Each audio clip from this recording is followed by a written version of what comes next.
Welcome. I'm E.G. Marshall. Welcome to the terrifying world of your imagination. I have an unusual story for you about a crack in a cellar wall that resists all efforts to repair it. Despite all the learning through the ages, despite the world's great progress in physics, chemistry, biology, there are certain matters which cannot be explained by our computers or our wise men. Matters which may never have a logical explanation. Our mystery drama, The Crack in the Wall, was written especially for the Mystery Theater by Sidney Sloan and stars Celeste Holm. It was a cold, rainy, windy day when Paul and Nora Santfort laid their child to rest in Green Tree Cemetery. Despite all the soothing words of friends and relatives, Nora's despair was inconsolable. She felt that nothing could ease the pain in her heart caused by the loss of her only child. Our Father, which art in heaven, My darling. hallowed be thy name. My baby. Thy kingdom Why did you have to die? Nora, darling, please. Our religion teaches us that God, in his infinite wisdom, Don't decides... speak these empty words to me. I accepted that because it never touched me before.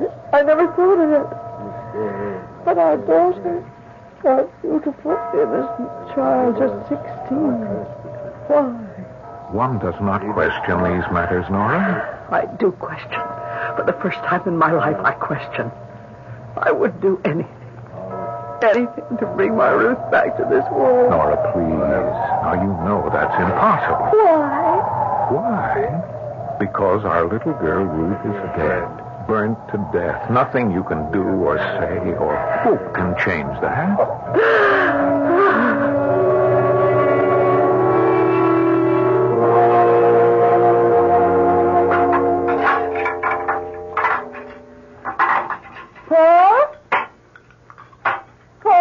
Yes, Nora. Are you busy with something? No. I'm just reading the newspaper. First chance I've had to take a look at it today. The minister was here today, Dr. Fowler. Oh? Said he wanted to see our new house. New? This house is over 100 years old. Well, new for us, he meant. It's just an excuse to come here, actually. He wanted to know why I hadn't been to church in the last several months. What did you tell him? Oh, I don't know. It was awkward. I said I'd be back next Sunday. Made some excuse about not having felt well lately. Well, I'm glad. About my going back to church? Yes. But more important than that, it means that you're getting over this depression, getting out into the world again, beginning to forget. No, you're wrong, Paul.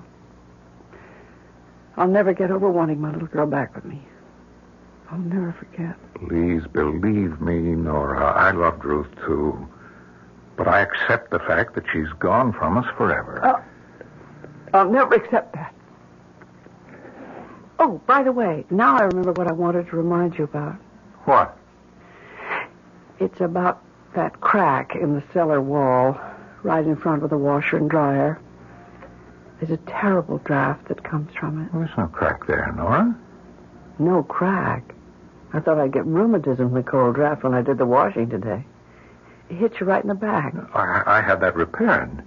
I paid for it. It's on the general bill for the repairs we had to make on the old house before we could move in. Well, then they cheated you. Charged you and never did the job. You sure? Seems to me that I remember. Never been done. Those contractors will try. You know, it's Mr. Carroll, isn't it? His number's on the telephone stand. Why don't you call him? Oh, it's 7:30, Nora. Well, come to think of it, the only time I could possibly reach him would be at night. He'd be busy all day out on the job. Hello, Miss Carroll? Paul Sanford.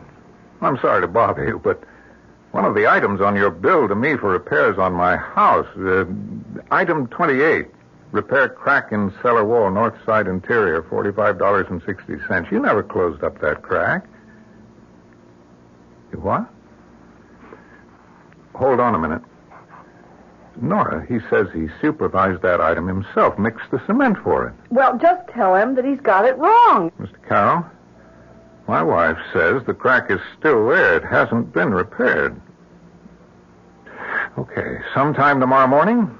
Right, thank you. It's kind of funny. He said he's willing to bet $100 that he completed the work.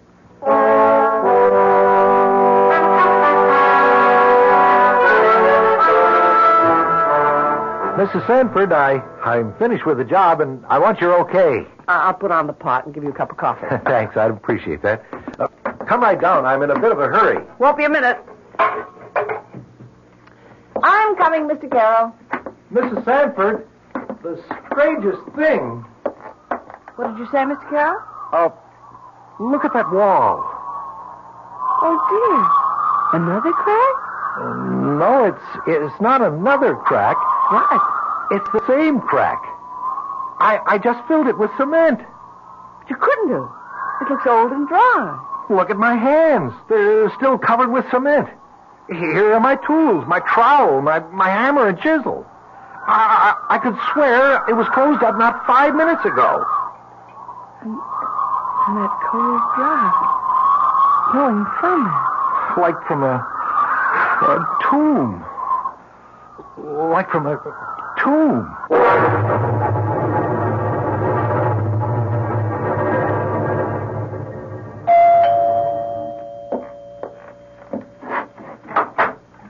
Oh, Mr. Sanford. Come in. Thank you, Dr. Fuller. We'll come into the study. We won't be disturbed there. Right this way. You sit down, won't you? Thank you. Please forgive me for interrupting you at this hour. I don't quite know how to begin. As you know, we've been through a horrible experience. Yes. Losing your daughter in that fire. It's our only child. Just 16. Mr. Sanford, you must get hold of yourself. Yes. You see, I've been holding my emotions back for months. I had to be strong for Nora's sake. She's taken this very hard, yes, I know. Yes, she hasn't gotten over it. It shook her to the very foundation of her belief. I gather that it's been only recently that you both came back into the church. She's definitely twisted mentally. Her preoccupation is with a crack in the cellar wall, which she says cannot be repaired. What? Well, there's a long, jagged crack in the cellar wall. It's been there since we bought the house earlier this year, after our other house burned down. Have you tried to have this crack filled with cement? Oh, yes, we tried. The way you say that is very strange. Well, I paid Carroll, the builder, for repairs on the house. He was certain that he'd repaired the wall. However, he came back and patched up the crack again when he asked for my wife's okay on the job after he'd finished. They went down to the cellar and looked. The crack was open again. I don't understand. Neither do I. Carroll said that he'd not left the cellar, that he'd called my wife to look at it. What's your explanation? I have none, Dr. Fowler, none.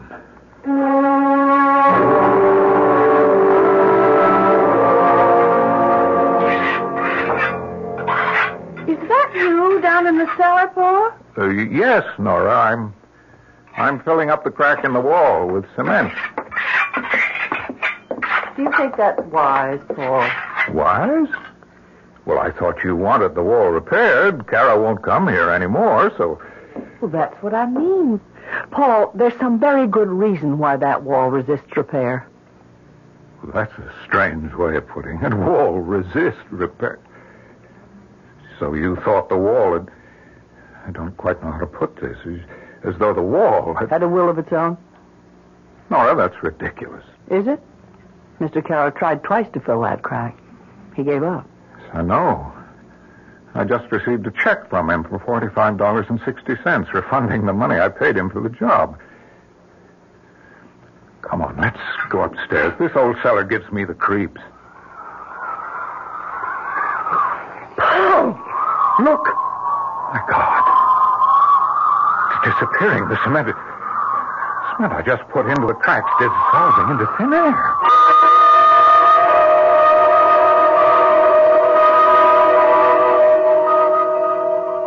Mr. Edmund, I'm calling about this house you sold us. No, it's a good, solid old house. It's just that my wife isn't happy here. We're all alone, as you know. It just isn't right for us.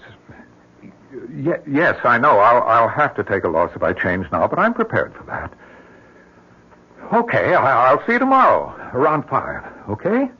Good. Goodbye, Mr. Edmonds.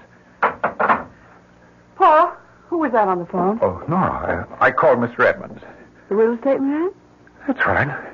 You're thinking of selling? Well, I thought you'd want to get out of here, too, Nora. Whatever gave you that idea? Now, that's a very strange attitude. Don't you know what this all means?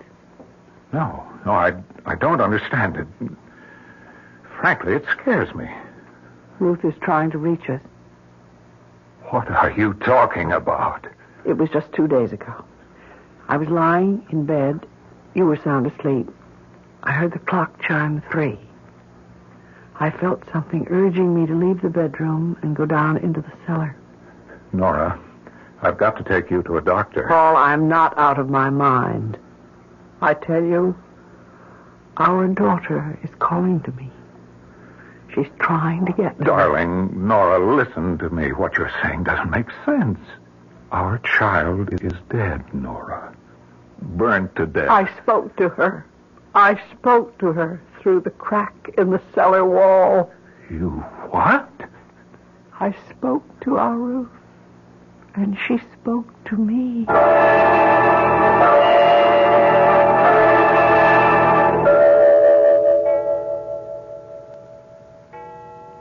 Paul, wake up. Huh? Wake up. Nora, what time is it? Quiet. Now, do you hear? Hear what? She's calling to me. Our little girl. She wants us. She needs us. Nora, listen to me. You don't hear anything. You just think you hear because you want to hear. Listen. I don't hear anything. There it is again.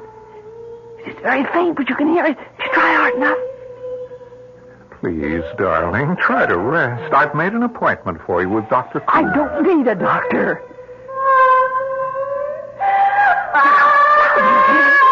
Who's calling me? Yes. Sounds like it's coming from... The cellar. I must go to her. No, don't. You mustn't. My little girl is calling. I must go to her.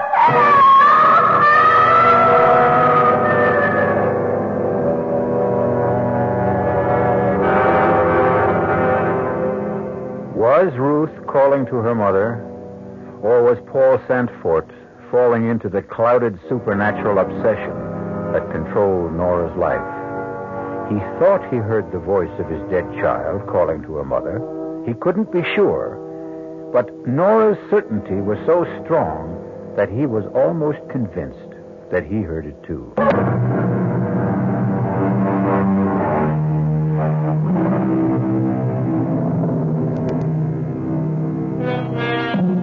Everything that Paul and Ruth Santfort believed in is being drained away. They are living in a nightmare of twisted emotions, pulled farther and farther from the normal life they had known into a tangled, dreamlike world in which they hear the voice of their dead child calling to them. You're not going down into that cellar, Nora. It was Ruth's voice calling. Are you coming with me, Paul, or shall I go down alone? Nora, please. Now, we're dreaming this. It isn't happening. I heard her voice. You said you heard it. She was calling to me for help. Are you coming with me, or shall I go alone? I'll come with you, dear. Just to prove to you that there's nothing there. Nothing. How could there be? I know there is something there. Come. Now, wait. Don't try to go down those steep cellar stairs in the dark. Turn on the light. It's out. It's not working. Here, let me try. Oh, I'm not going down there in the dark. There's some candles in the cupboard just outside the door. Get them. Well, candles won't do any good. Get them. I just remembered. I've got a flashlight in the kitchen table drawer. Hurry. Here we are. Now stay right behind me. I'll go first. Flash the light around. No, there's nothing. Nothing but that crack in the wall. Let's go back upstairs, Nora. Good evening. What? Who are you? Oh, I'm sorry if I frightened you. What? Who are you? What are you doing in our house? I am inspecting the wall that needs repair. And who are you? Why, I'm the helper. What are you talking about, helper? Whom are you helping? You? I don't like this, Paul. Please make him go away. If you want me to, I'll go. But I thought you needed me. Now, I want you out of here. Or... I see you have a hammer in your hand. You're afraid of me. Well, believe me, I came to help you. Who sent you? My, employer. Who? Your friend. Your friend who knows of your sorrows. He sent me to seal up the crack in the wall. Well, I've tried. Several people have tried to do that. It won't stay closed. I can close it for you if you want me to. I repeat, if you want me to. You may not want it. Why? You will not hear the voice of your daughter ever again. No. Don't seal it. Please. Nora. Now, maybe it would be better. No. No, this is insanity. Nora, our daughter is dead. Dead and buried. And you think that is the end? Of course. It's the end of mortal life. And do you share your husband's beliefs, Nora? No. Ruth was calling to me. I want her back. I want to hold her in my arms. Am I dreaming?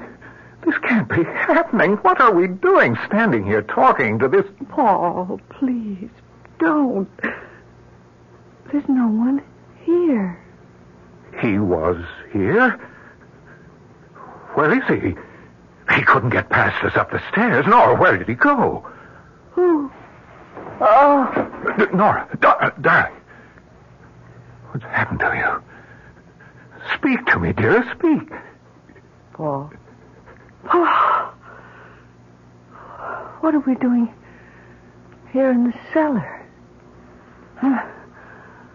How did we get here?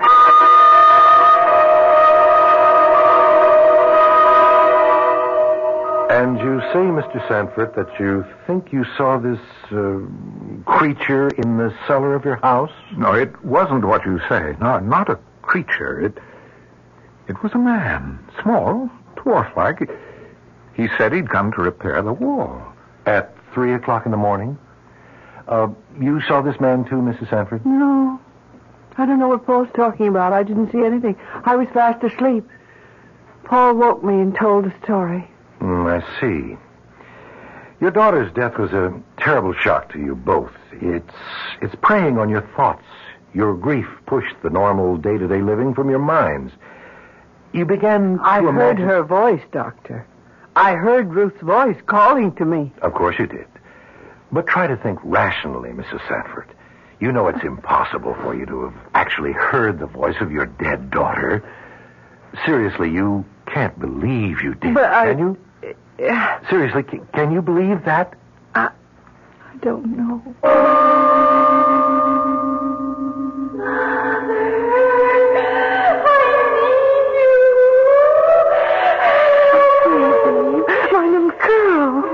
It's all so simple if you will recognize the true authority. Who are you? I am merely a conveyor of ideas, a messenger.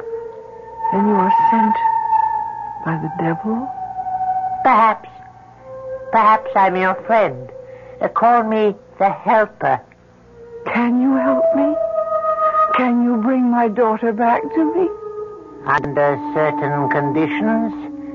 But you might find the cost too high. What? Tell me. Nothing is too costly, too terrible. I'll agree to anything. Even if it meant that you would lose everything? Everything you've been taught about life and death since you were a child? Oh, yes, I agree. Anything just to help me save my child. Help me. Help me. Nora, wake up, Nora. You're having a bad dream, darling. Anything. Darling, Nora. Oh, Paul. You were crying out in your sleep. I woke you. Paul, he came to see me and told me that Who, darling? That ugly little creature. I'd seen him before, but I can't remember where. The helper. That's what he calls himself. I heard Ruth calling to me. Then he appeared. I don't know what it is. I don't want to know. We're getting out of this house and we're not coming back. Oh, you go, Paul, but I can't. But don't you see what's happening to us here? Something evil is pursuing us, either to destroy us or drive us insane. No, I can have my daughter back. He'll help me. You can't believe that. I believe it. What does he expect in exchange? I can't tell you, Paul. I just can't tell you.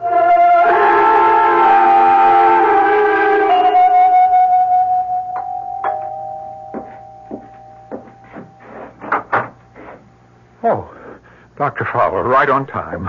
Is Mrs. Sanford home? No. No, I called her sister and got her to make a date with Nora so she wouldn't be here. My work is suffering. We're not sleeping well. Nora's had terrible dreams, nightmares. You told your physician, Dr. Coombs? If anyone can help us, it's God. Dr. Fowler, we have seen the evil one. What? We have seen him. We have spoken with him. It's either the devil or one of his emissaries. He calls himself the Helper. My good man, in this enlightened age, when we speak of Satan, it is usually, what I mean to say is we think of the devil as the embodiment of all evil, but not as an actual being. I see. Well, Dr. Fowler, if you can't help us, we may have to go to someone who can. There are groups where they believe in the devil. Mr. Sanford, Paul, please understand. I cannot believe in the devil as being other than an abstract name for evil. If I can show him to you, will you believe me then? I saw him. I have seen the devil and the devil's work, and I'm frightened to death.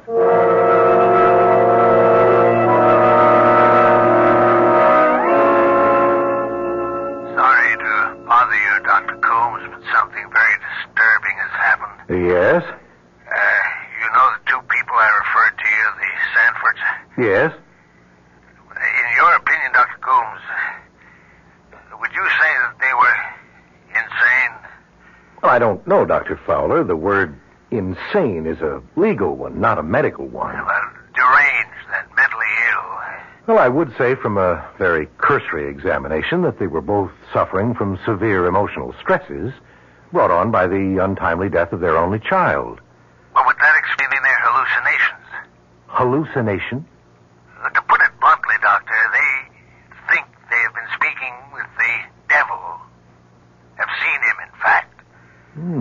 Not exactly a common delusion in this day and age. If they need medical help, they must come to me. I can't solicit Yes, I realize that, Dr. Coombs. Perhaps a sanitarium would be the best place for them. They could be taken care of and have a change of scene to get over the grief that they feel. An excellent idea, Fowler, but who's going to commit them? Can you get them to commit themselves voluntarily? I don't know. I'll try.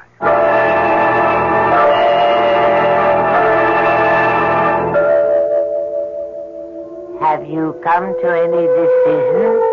I've been thinking about it. I've heard you say you would do anything to have your daughter back. You had made up your mind. Yes. Oh, yes, but still, you hesitate. What you've asked of me is almost... Well, I'm almost afraid to think of it. It's been in my mind, awake and asleep. can't tell the difference anymore. You hesitate, thinking of yourself while your daughter suffers. Oh, no. I will leave you now, perhaps never to return. This is your last chance. Nora. No, Nora, darling, listen to me. You're having bad dreams. I'll do anything. Wake up, please. Nora, it's me, Paul. What? Open your eyes. No. You're all No, right. no. You're safe with me. Darling, it's me, Paul. Yes. It's all right now. Paul, Nora. I've made my decision What decision? about Ruth. I am going to bring her back. Bring her back? What are you saying? I'm going to bring her back no matter what the cost, no matter what the consequences are.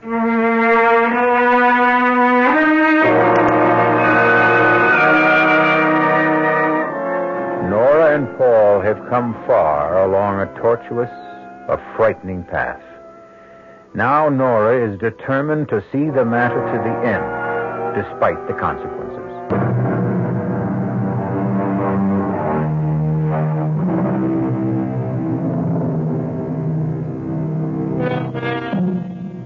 Forces are tearing at the sanity of Paul and Nora Santfort. Nora's sleeping and waking worlds are so much the same that she can no longer differentiate between them.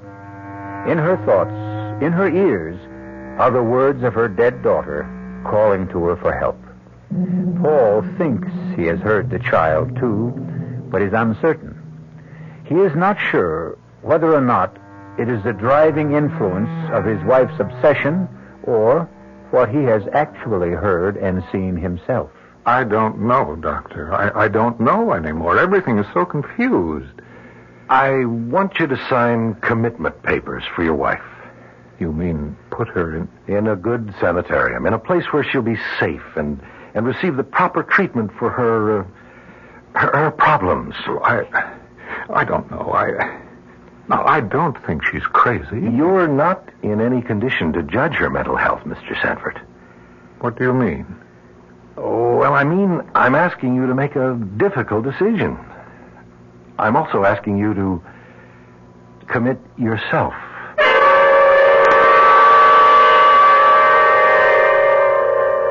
No, I won't think of it. Send him away. Send the doctor away.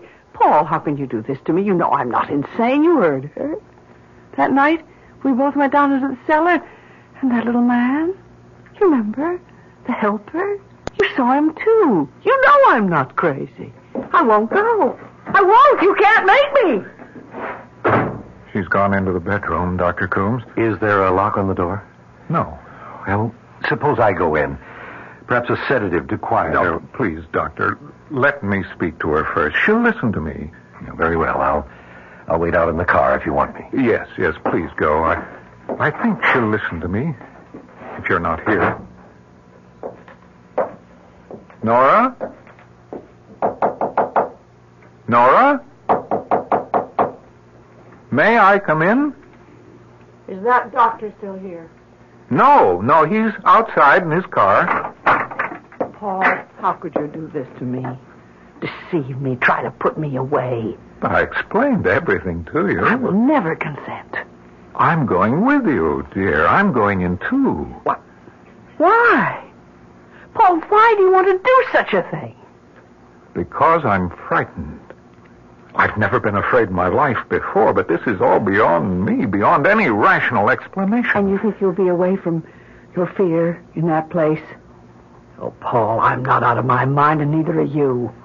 How much longer can we stand this? Listen to me.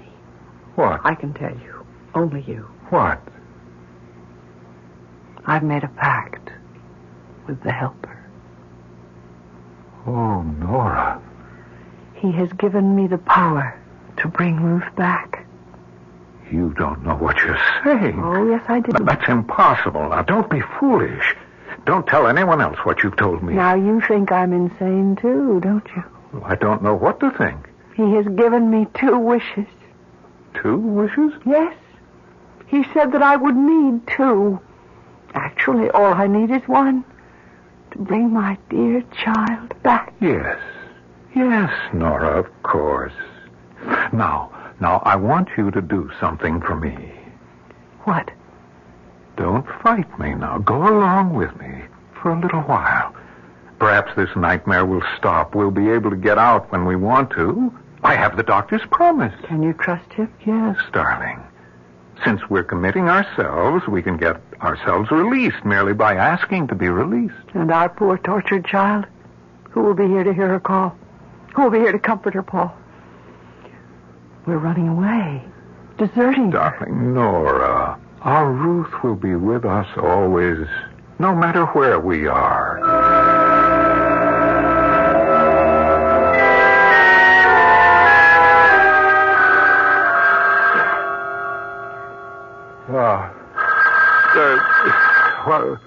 The phone. Oh. Hello? Hello, Mr. Sanford? Yes, Dr. Coombs? I'm calling from the sanitarium. Is there anything wrong? Yes, your wife has disappeared. You mean walked out? Nobody saw her leave. As a matter of fact, it's a bit of a mystery. Her room was locked. Perhaps one of the attendants or nurses unlocked the door for her. No, we've questioned the entire staff. At 1 o'clock, the nurse assigned to that section entered her room to administer a mild sedative. Your wife had complained she was worried because you weren't there. Well, I was just cleaning up a few urgent matters here. I was coming to commit myself tomorrow morning. I told her that, but it didn't seem to have any effect. When was Nora last seen? Not more than 10 minutes before 1 a.m. Another nurse on the floor answered her ring. She told the nurse about her anxiety and her inability to sleep. She hasn't returned home, has she? No. What do you want me to do, Doctor? Stay where you are. She may come home. It's very likely that she will come there.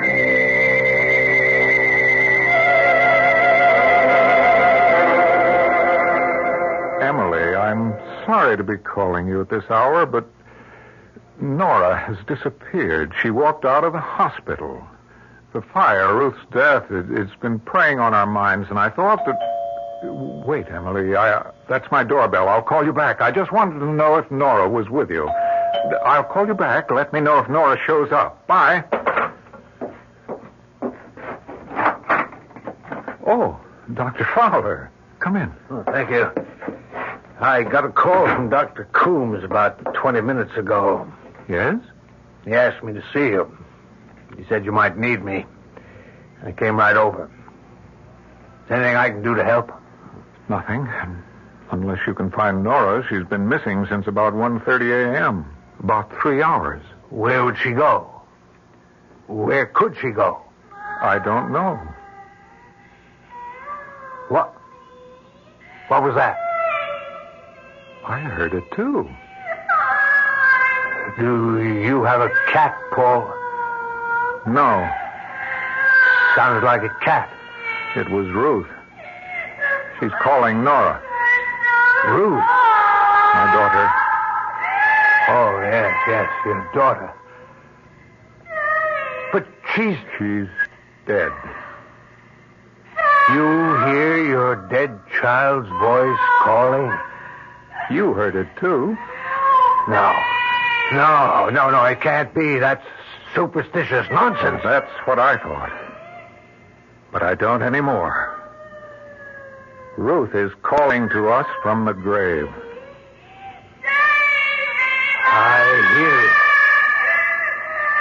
I hear it. Paul, pray with me. Pray to God to make her go back. No. Nora will be here. She will come here and answer to her child's cries. Her mother's love is so strong that Ruth's outstretched hand will reach across the void of death and touch the hand of her mother.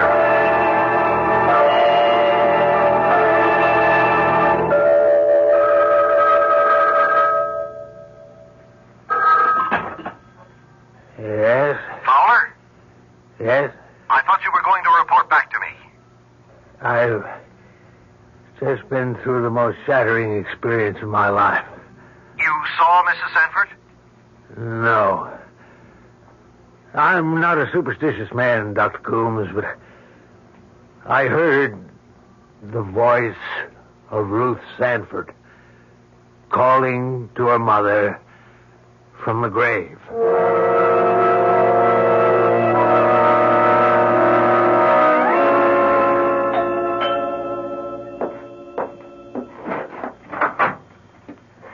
Oh, Dr. Coombs. I thought it was Nora. She hasn't returned yet, huh? I was talking with your minister, Dr. Fowler. He seemed quite upset. Any word from the police? Nothing. They've gotten several false telephone tips from cranks.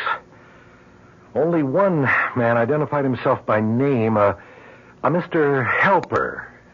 Helper? You know him? Yes, I know him.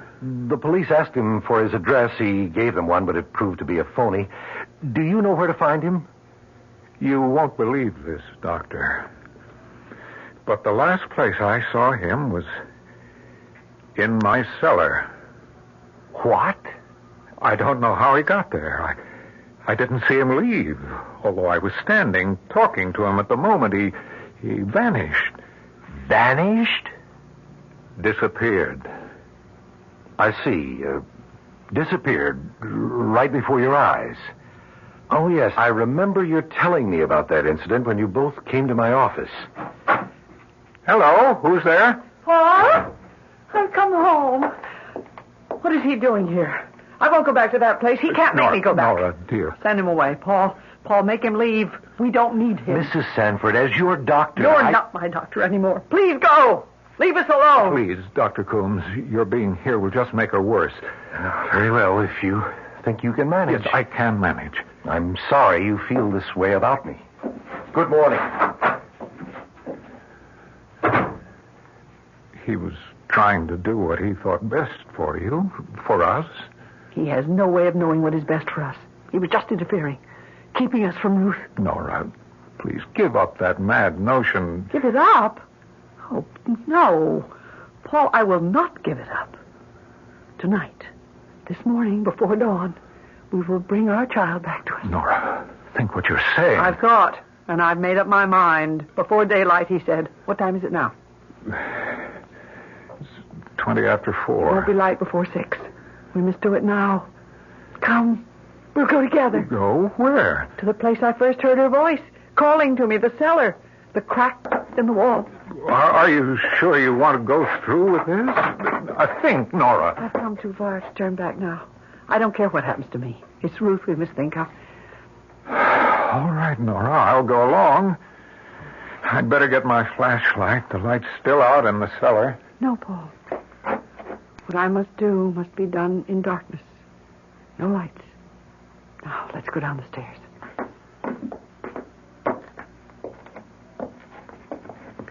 Now, Paul, don't say anything. I must ask for her life from the Master. Oh, Master, listen to my plea. I have paid dearly for this doing. Heed my request and grant it to me in payment. I fear your presence, Master, but I implore you, grant my wish. I wish my daughter were alive and with me now. My daughter, please give me back my daughter.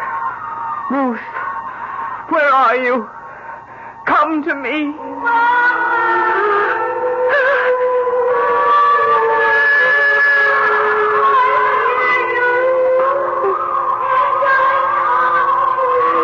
That's Ruth's voice.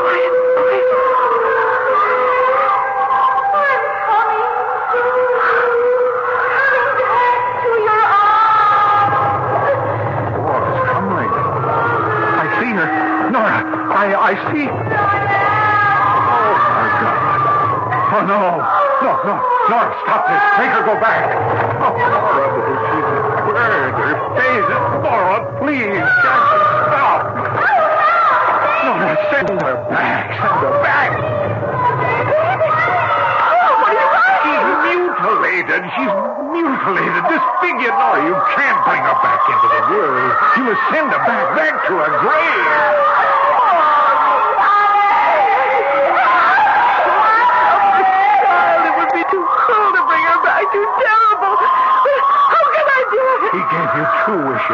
said that you'd need the second. Now I know what it means.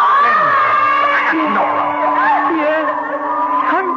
I wish my dear daughter were dead and back in her grave.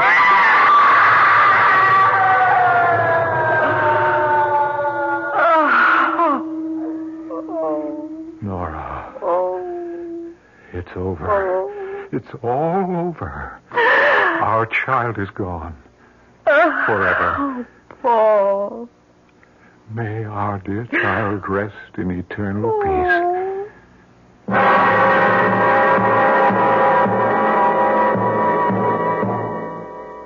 And so Paul and Nora were left to pick up the fragments of their lives and go on.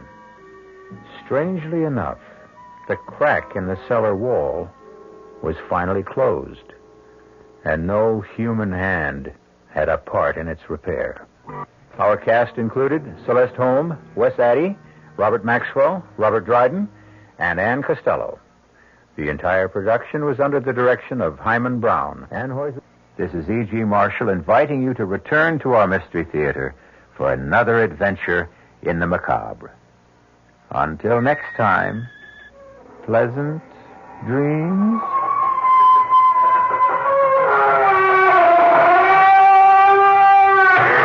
The preceding Mystery Theater program was furnished by the CBS Radio Network. This is WOR New York and RKO General Station. At the WOR time signal exactly 8 o'clock, here's John Scott with the news.